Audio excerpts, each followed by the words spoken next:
Hi everyone! So I have another fun do-it-yourself Christmas card design to share with you.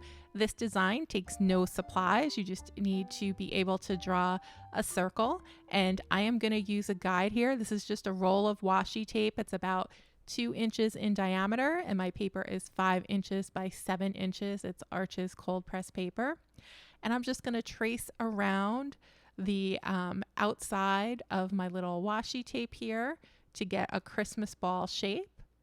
And I'm using a 2H pencil because that's a very hard lead and it's going to appear very, very light on the paper. So I don't want my pencil marks to show through in the end. So that's why I'm using such a light pencil, but any pencil will work. Just use very light pressure if you're using just like a typical, number 2 pencil you may have laying around at home.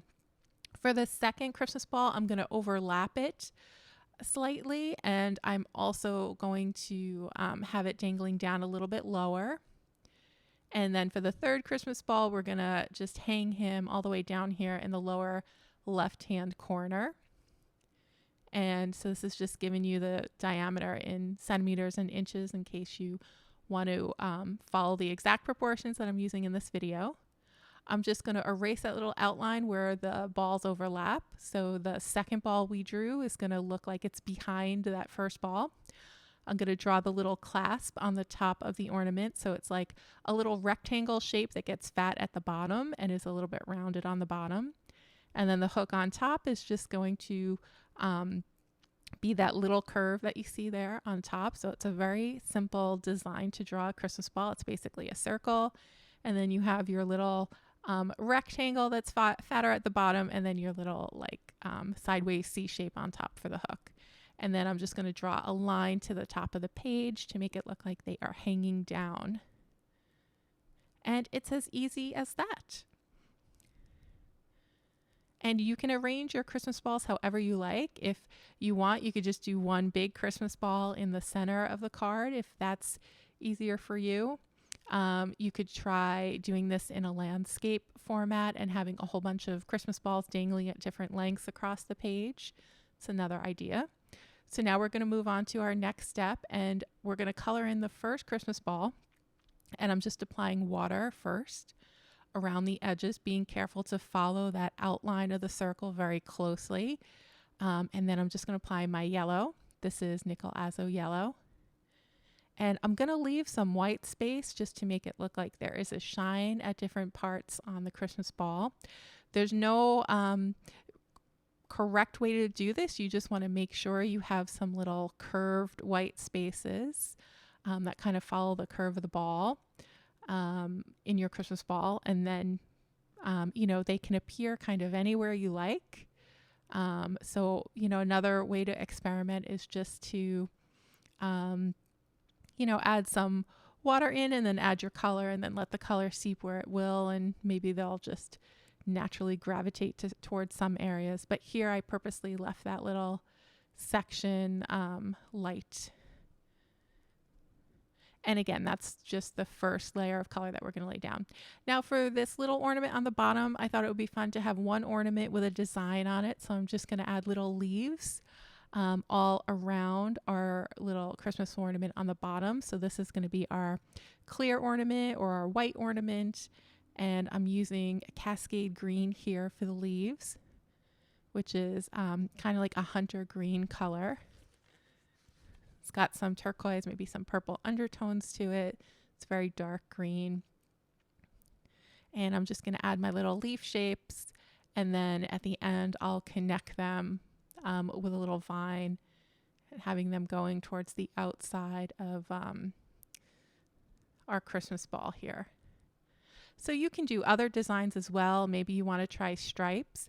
If you try stripes, just make sure to have them curved a little bit because you're making a 3-dimensional object. So the line isn't going to go directly across the page. It's going to go across on a curve. Maybe just look at a reference photo if you wanted to make stripes on your Christmas ball. You could also, if you wanted to do something really simple, you could just add maybe some little polka dots for your design. Polka dots, you wouldn't really have to worry about the dimensionality so much. And I'm just gonna finish up here with the leaves, and then we'll let that dry, and then we'll move to our third Christmas ball. So the colors that I'm using here, we're gonna have our gold Christmas ball, our red Christmas ball, and then this little clear Christmas ball with a design on it. For the red, I'm going to start by again tracing the outline of the Christmas ball very, very carefully. This is probably the most important part of the whole process. You want to make sure that you lay your line down following the shape exactly. Otherwise, your ball will look lopsided and not realistic. So it's really important to take your time with this this part of the coloring around the edges there. And then again, I'm just going to leave some white space, some white curves, just like I did with the yellow or the gold ornament, just so that it looks like there's some light reflections there. And again, it's going to look a little strange now because this is just the first coat, but when we add the second coat, it'll start looking a little bit more realistic. I'm just going to add a little bit more color in here, let it bleed down where it likes. And, you know, just have fun with this part. You could even try to maybe mix 2 or 3 different colors in one of your balls and just see how they mix together and make like a real pretty, like, just like rainbow looking Christmas ball, or it might even look like it's a clear Christmas ball with like lots of different colors of light reflecting in it. Okay, for our little clear Christmas ball at the end here, I'm adding some very, very light Payne's gray just for some shading. So I am using a very small paintbrush here. This is a 2 because I just want to apply the color to the edges of the Christmas ball, get that nice round edge around the edges of the Christmas ball too, so you can clearly see its shape and it's nice and smooth and not lumpy. And I'm going to focus the shading in that lower right hand corner there. And now we can move on to coloring in the little clasp at the top of the Christmas balls. I'm using some Payne's gray again, and then I thought it wasn't dark enough, so I'm using neutral tint. And I'm just going to kind of follow the lines that I drew in, and then just add some water and just blend the color out a little bit.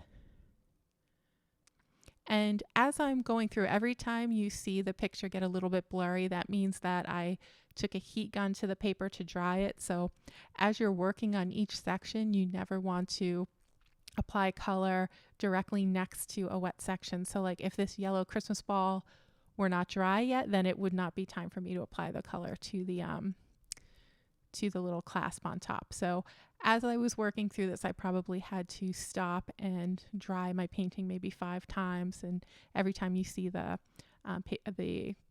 video go a little bit blurry and cut to another part, that's what happened, like that section right there. Okay, now we're going to work on the background.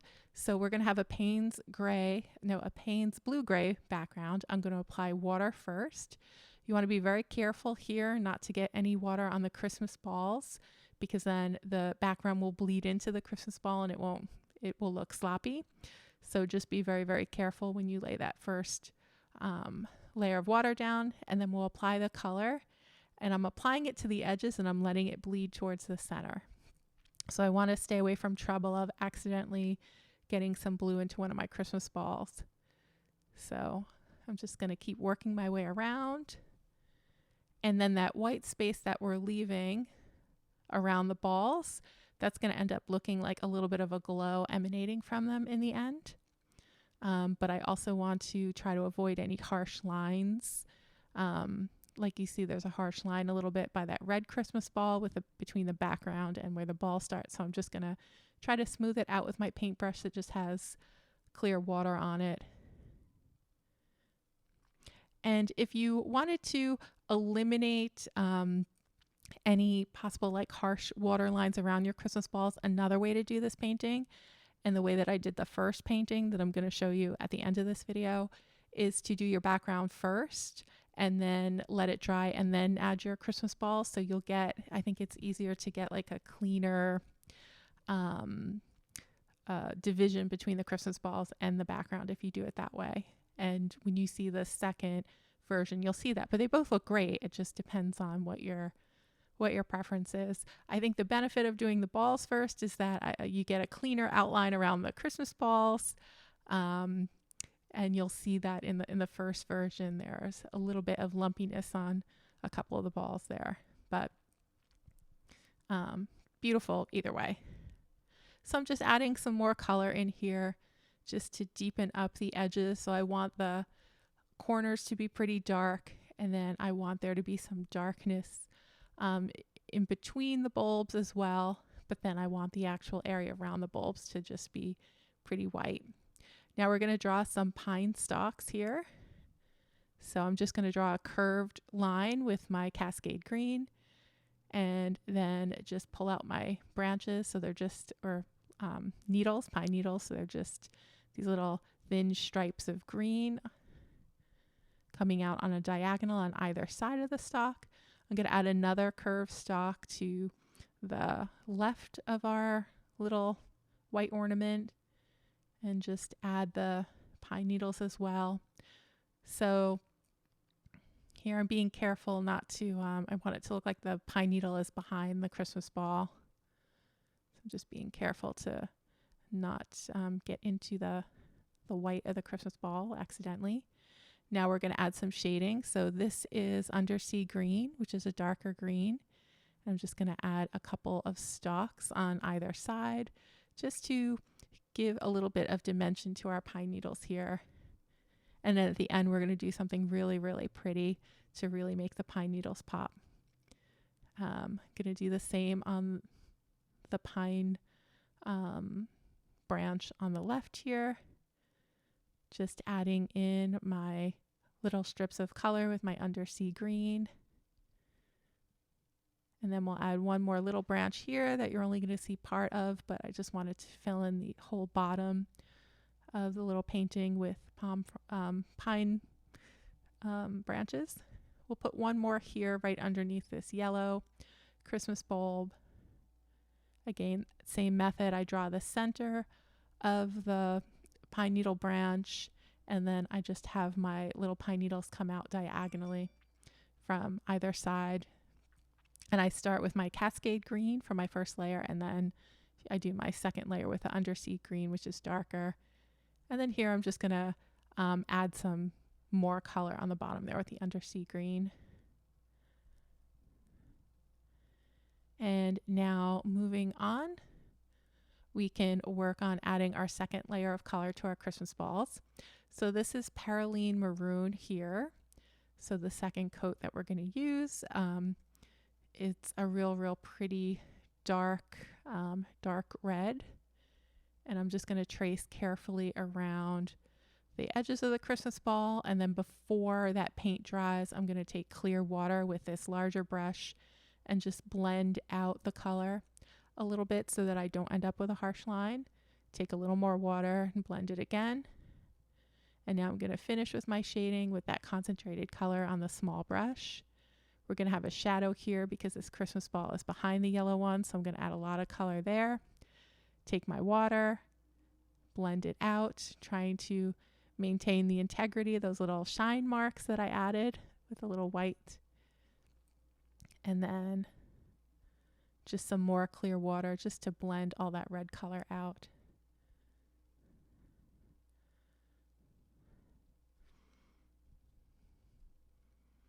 And that looks pretty good to me.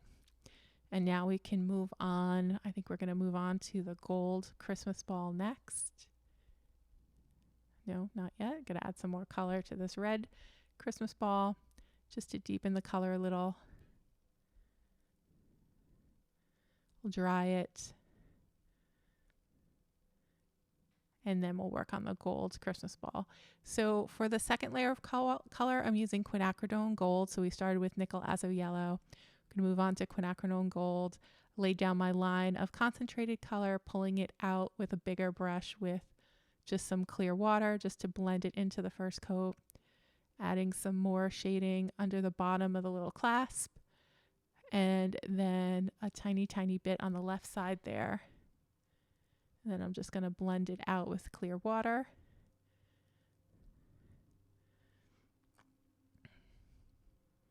A little bit more clear water there.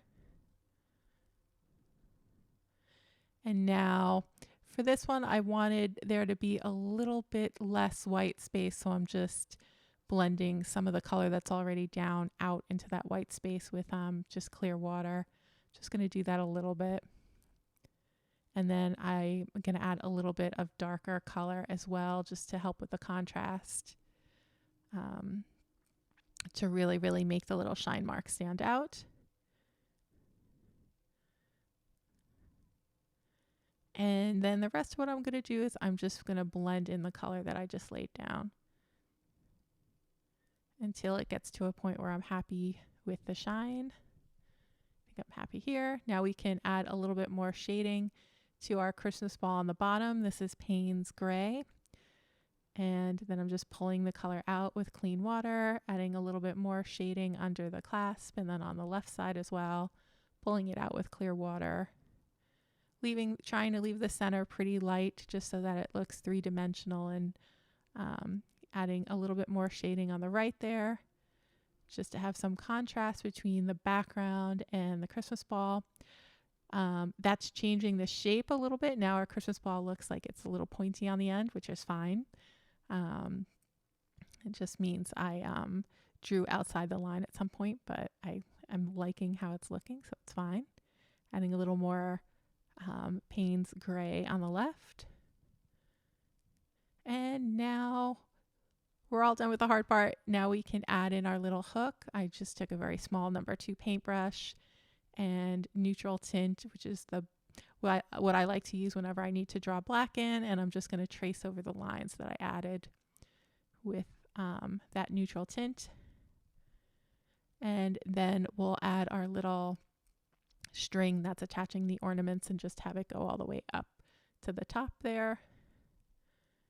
And there we have it.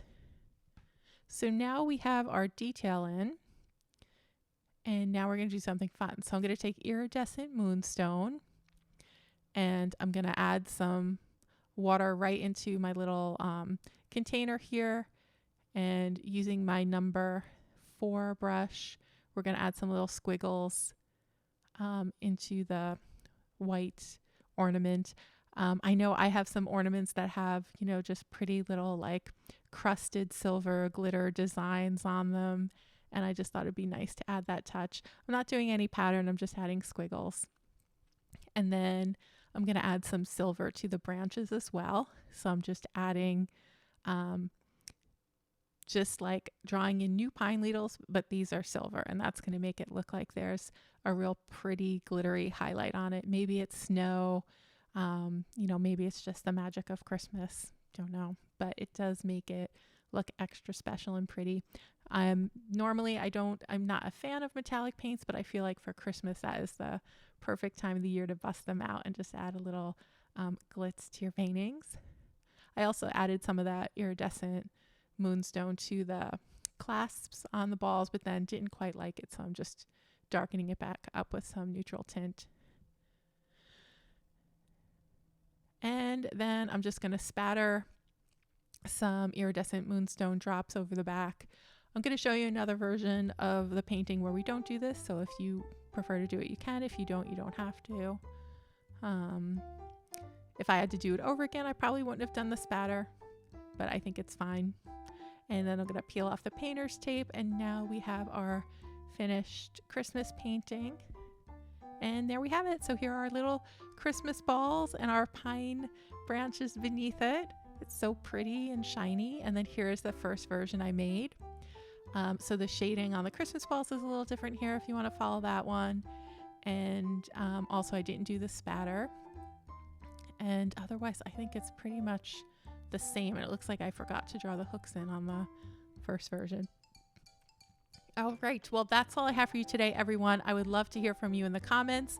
If you have any questions about watercoloring, or, I'd love to hear which of the versions you like best. And if there are any requests that you have for any Christmas paintings that you'd like to see in the next couple of weeks, definitely drop me a line in the comments. Have a great day, and I will see you again soon in another video.